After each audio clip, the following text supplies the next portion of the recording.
He says it's time to prioritize risk over return, and the Moody's downgrade confirmed that the risks are real. Joining us is James Cakmak, the CIO at Clockwise Capital. James, most of my feed and emails and tweets are filled with people going, I bottom ticked, I was buying on Monday, and now we're up. And so you're not afraid to come out here and say, no, I'm selling my tech names here. Tell me more about that.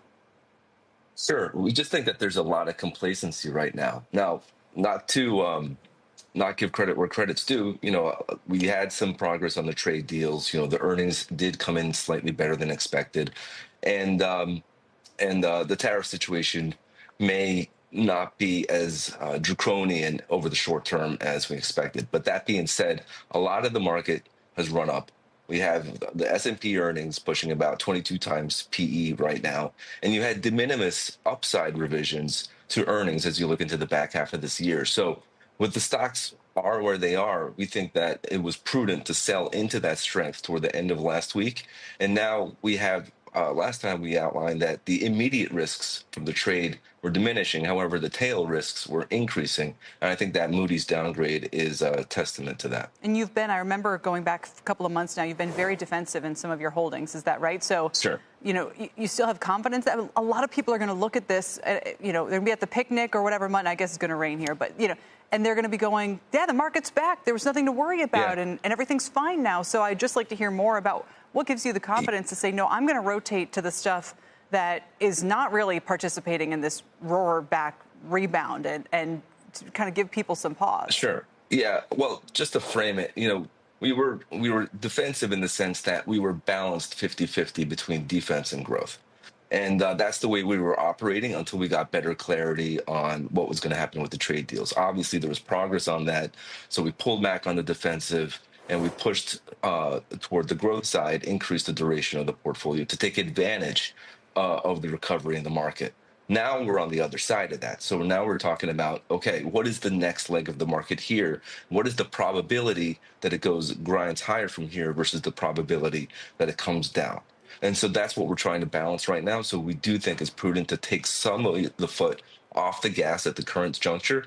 Now, that being said, there's still a lot of opportunity out there. For example, the crypto trade. We think that continues to be the highest probability for being the single largest contributor to returns in 2025. Bitcoin specifically? Bitcoin specifically, but also the adjacent categories to that, such as Robinhood. That continues to be a very high conviction name. But there are pockets of areas where we want to lean into. But when we look at the broader market valuations, where estimates can likely go as we look into the last 6 months of the year, we're just not sure you're going to be able to see it expand at the rate that's necessary to get the S&P and the NASDAQ higher. So we do think the Dow from the indices is a better risk reward versus the NASDAQ and the S&P. I don't even think I've ever heard somebody recommend, go. I don't even know if you can go and buy the Dow. I'm sure there's an ETF for that. Well, Amazon's in the Dow. Yeah. So. But what's interesting about what you just said, too, is that what looks defensive for you would still be an aggressive portfolio for a lot of people, half and half split between growth stocks and defensives and with a sprinkling of Bitcoin and the rest of it. So I don't want to overstate kind of your positioning. But Amazon was the mystery chart that we mentioned. So that's what you and I have been talking about for years. Sure. Deirdre just mentioned, and this was, causing people some agita, but this is the fact of this administration. The stocks that are doing the best are the ones that seem to be close to the president, where CEOs are going on trips with him and making deals. And Amazon and Apple seem to be somewhat, I don't want to say left out, that's putting it too strongly. Yeah. But so tell me why Amazon in particular is interesting to you. Yeah, just from a risk reward standpoint, it hasn't participated as much. So we did leave our weight there where it was versus the other ones like NVIDIA, that we decided to pull back on. And just to frame the risk on the balance of risk reward, we really think about risk in terms of what is the beta of the portfolio.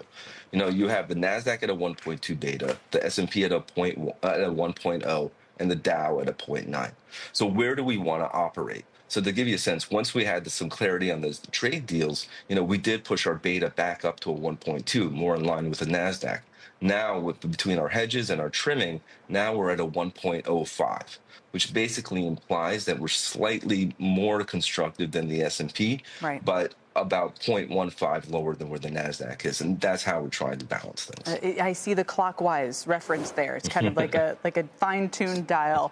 James, thanks so much for your time today.